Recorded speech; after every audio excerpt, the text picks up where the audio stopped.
Hey fellow boaters, Pete here. I'm in the marina in the Florida Keys. I've had this boat for a little while, and I've noticed, as probably most of you have, that if you start digging into the wiring, that there's been some creative additions and subtractions to the wiring of your boat. So what we're going to try to tackle is solving those problems and making our boat easier to work on and more reliable. And we're going to make some cool tools along the way to help with little projects around the boat.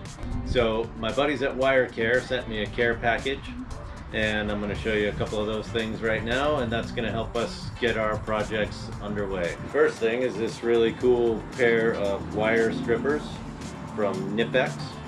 These will cut the wire and strip the wire, and they work really well. I'll show you how we're going to use them in just a minute. And we've got our wire crimpers, so this is going to help us attach spade connectors and butt connectors to our wires. I got this great kit of terminals. You can see here it's got quite a variety of terminals. We've got two kinds of wire here today. We got black and red, positive and negative.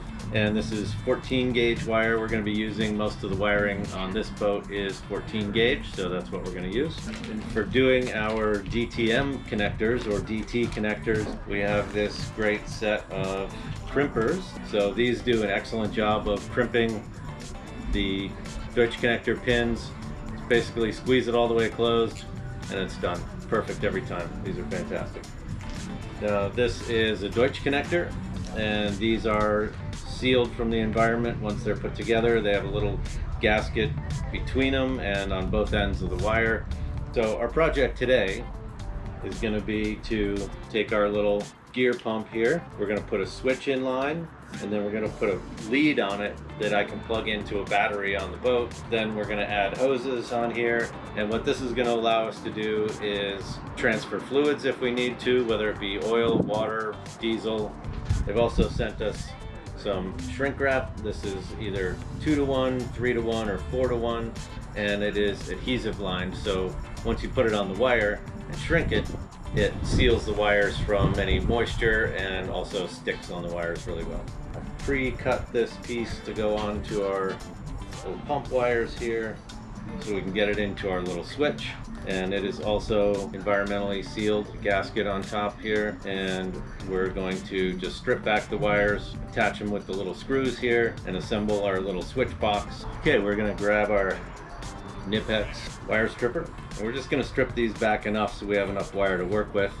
And these are adjustable for depth. You can see here you can move this little red slider back and forth, so I have some room to work. Shove the wire in between. Now we got to determine how much wire do we want sticking out the back side. Now we're going to use the cutter part of the pliers here.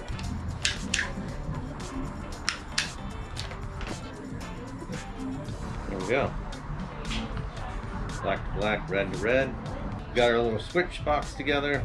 Got our shrink wrap on. Also from WireCare is this handy heat gun. And you'll see it start to shrink there. And there you go. Now we got wires coming out of our pump. Nice and shrink wrapped. Going to our switch. You're gonna need a nice long piece of shrink wrap.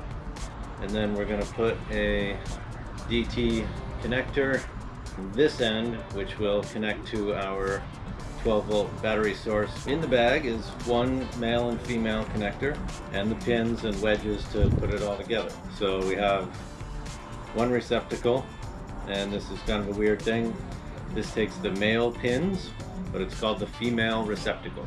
This one holds the female pins, but because it slides into the other connector, this is the male side. And if you look at the pins, the shorter end here is where you're going to crimp your wire into, and there's actually a little peephole to show you whether your wire is all the way to the end of the connector. What we're going to do is we are going to take the Bige connector crimper here, and the way these work is you are going to drop the pin in just like that. Fits flush, so you know it's in the right way. And then when we're ready to stick the wire in, we're going to squeeze it all the way, and the crimping mechanism is going to crimp it perfectly. So let's strip our red wire first. Piece of cake. And the right amount of wire sticks in here without any issue.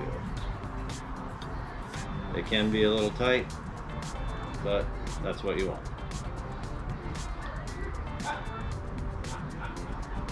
Okay, I think we did pretty good. I can see the wire filling the little hole here, and there's little to no wire sticking out here. By putting the female pin on here is that this is going to be the male plug. So we're going to drop the pin in. All you have to do once it's in there, make sure it's all the way down, squeeze till it comes out. Voila, perfect crimp every time. Now we're going to do the same thing on the black wire. So if you just put a little bit of WD-40 in the shrink wrap, slides right through, no problem.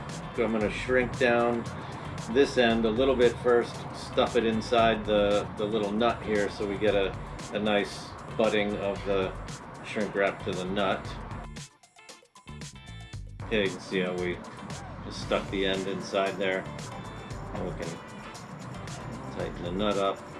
Okay, that should make a nice neat joint there, and then I'm just going to shrink the rest of this and add another piece to make it all the way back around.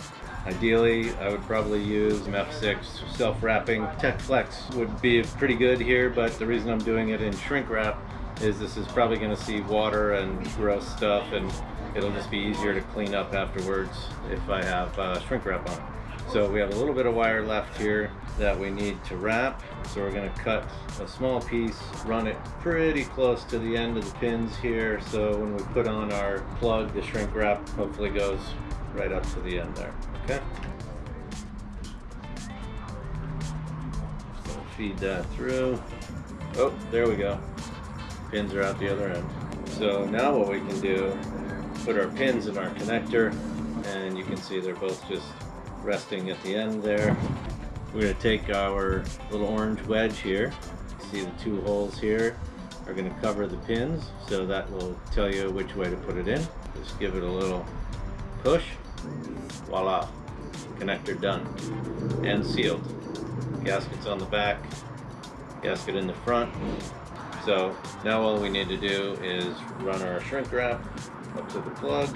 I just need to see a little bit of the wires so we know which one goes to which when we put our second connector together. All right, there you have it. Here's our pump. Here's our little switch. Turn it on and off. DT plug on the other end, hermetically sealed. We got the shrink wrap pretty much all the way up to the end of the plug there. So we're going to finish up the 12-volt connection to the pump that we put together, and we're going to add it to a battery backed by the generator, and that's going to help us suck out anything that's in the rear bilge. Now to connect to our battery, we need to use these ring terminals. These are for 14 gauge wire, and then they also have a shrink connection here. So we're going to crimp it and then shrink the wire here. Make sure you get it stuffed in all the way. You can see it coming out the little hole there. So we're gonna stick that right over where the split is, and we're just gonna crush that thing down. Okay, give it a good solid pull, make sure nothing's coming out. There we go, all sealed up, that won't corrode. Into our ring terminal. Stick it in the C spot there and squeeze. Give it a good tug. Okay, so we got our wire into our pin. Again, we're going to just drop it all the way down into the crimper like that. Squeeze it till it opens. Voila. We want to put a little piece of shrink wrap on. And these are going to be 7 inches apart. So we want to do a piece of shrink wrap for the rest of this. And we we should be able to shrink that right there. But before we do that, we're going to shove it into our connector. I made sure to write down which color went where. So red goes into number 1, black goes into number 2. Click. Black one already clicked. And you can see the pins down in there. And then this little wedge goes all the way down to the bottom. There we go. And that just pushes into place. Now the pins are locked in, good to go. Okay, there's our plug. That's going to go onto the battery, give us 12 volts for our pump, and we can take that to the front of the boat or the back of the boat, pump out the bilge. Here's our little pump kit that we made earlier. Voila! Let's go install this on the battery, and we'll try our pump. Okay, so we're back in the generator area, and you can see how this is going to line out here. Looks like we measured pretty well. That's just going to end up running outside the battery box, and then we can hook our pump up.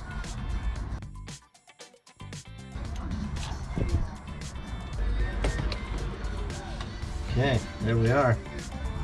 We don't have anything hooked up to it, so we're just going to run it for a second. And it works. There we go. We got it plugged into our 12 volt. There's our switch. Boom. Call WireCare. Get your kit. All this stuff to build your save the day pump. Okay, so we're down in the bilge. You can see I've hooked our pump up to the battery. There's our pump, our little controller switch, and look at all the water in the bilge that the bilge pump right there doesn't pump out.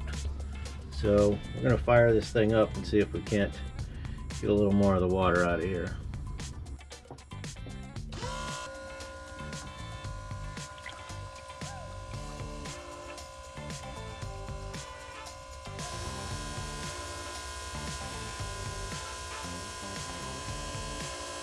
So there you go. We saw how to put on some ring terminals, build some DT connectors, add a switch in line, strip some wires, use some really cool wire strippers, wire crimpers, terminal crimpers. All this kit is available from WireCare. Like, subscribe, get your kit from those guys. See you next time.